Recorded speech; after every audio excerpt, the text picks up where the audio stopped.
Hello everyone, my name is Anna of Tip Top Sewing, and today I finally decided to make a seamstress tag. Yeah, so let's get started. And I'm actually wearing one of my makes, obviously, and I'll leave a link in the description down below so you can see what pattern I've used. Let's get started.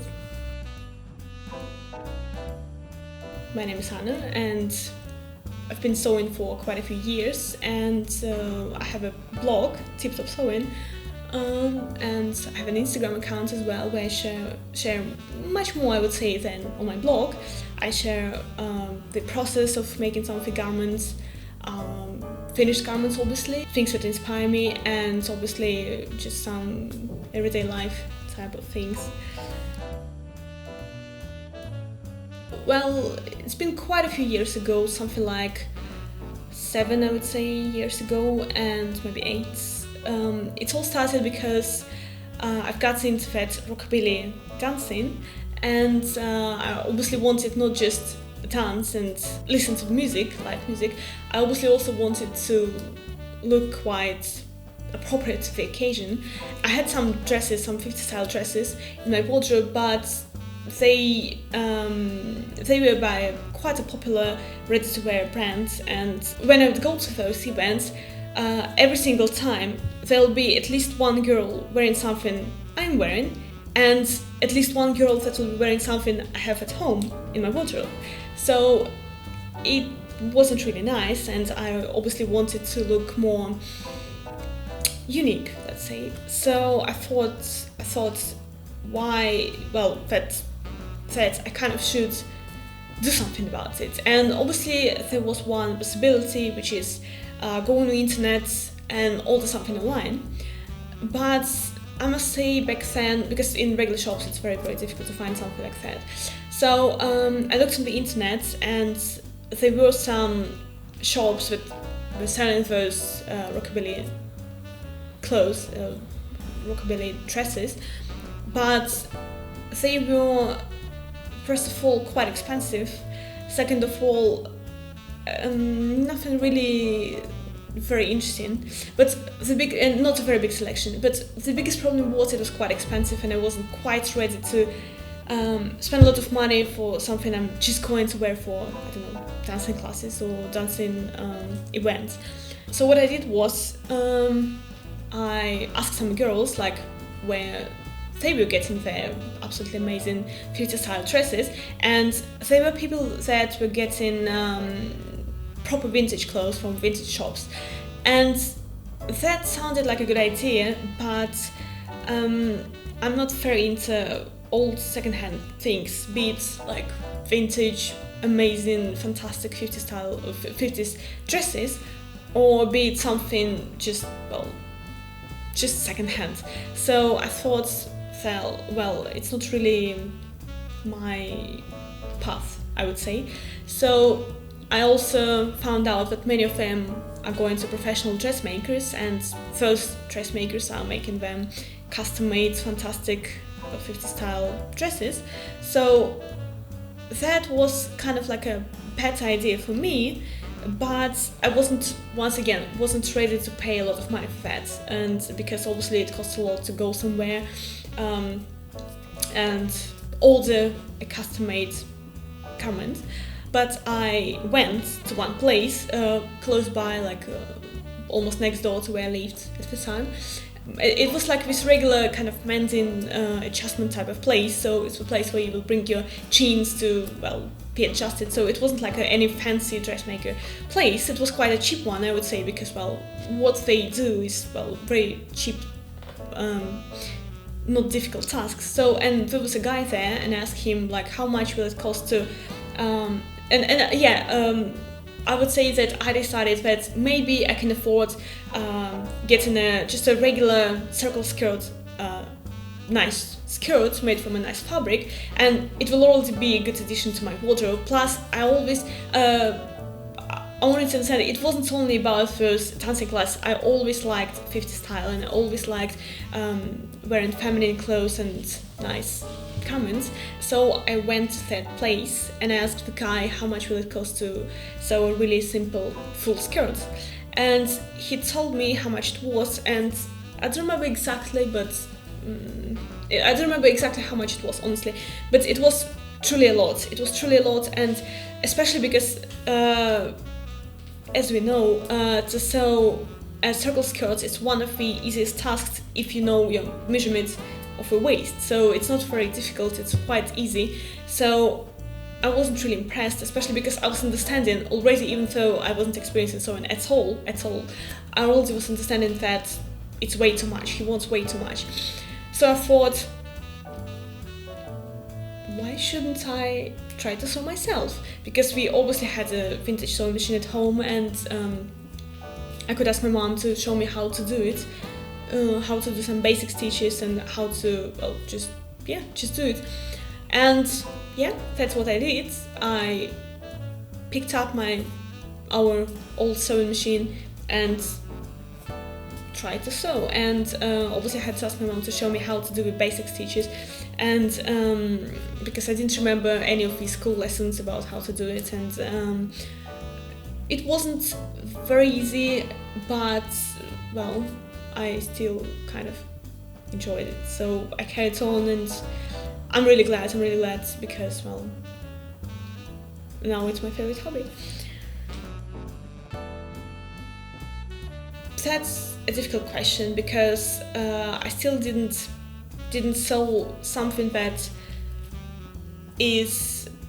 I didn't sew something that's extremely time-consuming, that's extremely important in the sense that it's something I can wear for like a very special occasion event, for example, like a wedding, because even though I'm married, we didn't really have a church ceremony yet, so it's still in the future. But so it was a dress that I wore to meet Princess Royal, and it was a very simple dress, like a simplistic pattern of a very close fitting dress, and it wasn't the one that I made especially for the occasion.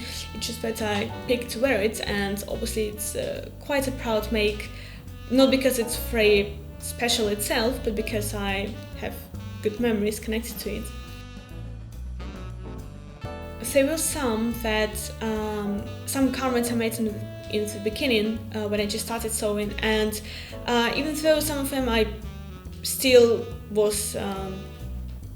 was still wearing them, they weren't really nice, they weren't very neatly made, but I was still wearing them, still enjoying them. So, but there was one dress I've made, one of the first things I've made, and I've picked it had to be a cocktail dress, but I picked a really thin silk fabric for it. So even though nothing was really wrong with the dress itself, I made it quite in a normal way. Just the fact that this fabric is too thin, it wasn't looking right. It was looking like a dressing gown, not a cocktail dress. So I never ever wore it. What else? There was this suit, almost like this peplum jackets. And a pencil skirt. Once again, I picked the wrong fabric, it was too thick, and all the darts, everything looks not right. Plus, when I was sewing it, I placed the pattern pieces in the wrong way according to the grain line, so they weren't like draping, let's say, nicely, and that also is a huge problem, obviously. So once again, never wore it, and I was just really brave when I started sewing, and I didn't worry about cutting through the fabric. So what I mean is, I would buy quite an expensive fabric and I'll cut through it, and I wouldn't think like, oh, maybe I shouldn't, maybe I should choose something cheap, something that's not as fancy. No, I would just buy any fabric and I'll just cut through it, and then I look at it and realize that it wasn't really a good idea. So yeah, but it was a good lesson anyway. Plus, I think I can still reuse those disastrous makes. I can still try to do something about it. It's about going somewhere, so I would say that no, really, right now. I don't really have a favorite place to go to, because where I live right now, we don't really have really fancy, nice shops around, and most of them were focused on carnival stuff and different carnival items. So it's all about those non-natural fibers and really bright colors, and yeah, it's not something I'm mostly looking for. So and there've never really been at any point of my sewing life, there've never been shops that I can just go and buy absolutely everything from. They will always be a shop where I'll just buy quilts and cotton. Another shop I'll only buy silk thread, another shop lining, threads, piece thread, so it's always different shops. Yeah, but now I must say I'm quite into online shopping as well, because once again, if you can't really go somewhere and buy everything you want, it's really nice to be able to just browse something online and order it. So at the moment I would say Mineral Crafts is really great, and they have nice selection, nice prices, and yeah, I'm absolutely satisfied with everything I've made with their fabrics. I don't really have a most used pattern because there are so many of them on the market, and it's always nice to try something new. It's just that, especially because you need to make so many adjustments, it feels like you should try more and more all the time. So even if it's like a basic pattern, you still want to try something new, by a different company, by indie like company as well, for example. There were a few patterns I've made more than once, but it's usually not even the whole pattern. It's just like just a bottom part or just a top part. So yeah, I don't have one. I would say it's fitting, because I'm quite a perfectionist in that area, and I really want it to fit as good as possible. And sometimes it will take me days. Like I will try something on, and then I'll see how it fits. I wouldn't be satisfied with that, and I'll try it the next day, see what I can do. If I should do something, maybe just on one day I was in a bad mood, or in a very perfectionist mood. So yeah, that's fitting. I just like a lot of things, I would say. I like stitching, I like cutting, and I especially like wearing the garment that I've made and that I enjoy wearing, and the one that I believe is complimenting me, and the one that's good. I like wearing stuff that turns out really nicely. I don't really have one, because even though the modern machines are quite enough, I think it's still not nice to, for example, listen to the music or listen to a podcast or watching a video and constantly kind of not be able to hear certain parts. It's not nice. So sometimes when I do hand basting or hand stitching, I can watch a video, I can listen to music, but sometimes even Skype, but it's not a very usual thing. And also sometimes when I'm doing a hand basting, for example, sometimes when I'm doing a hand basting, I will leave my sewing room, go and sit next to my husband while he's doing something, and we'll be doing something together. So we aren't just working from different rooms. Yeah. Mostly printed. I've tried to print. It's mostly printed. Yeah, I've tried to use some PDF, and even though it was okay, just the idea of printing too much, it's not very nice. And when I say printed, I don't mean just these, but also these. And I really like pattern magazines, because I believe it's a very great way of expanding your pattern collection, of spending less money, I would say, on patterns as well, because obviously magazines are less expensive. And so yeah, and some magazines I buy them monthly, regularly, and some magazines I buy only when there's something I like. But I prefer, like I said, with some magazines I buy them all the time, simply because sometimes you may look through a magazine and you may think, well, there's nothing I really want to make, but one day you might wish to make something, and most importantly, there might be some parts of the pattern you want to use. For example, just a bottom type, just the top part, just sleeves, just, I don't know, color. It's always very unpredictable, I would say. Here it is, obviously it's Genome, and before this one I used to use, like I said, a vintage sewing machine, and it was absolutely fine. The only thing I couldn't really use it for, well, it's buttonholes, but it wasn't a huge deal. at least at the time. Now it is a huge deal because I'm completely obsessed with them.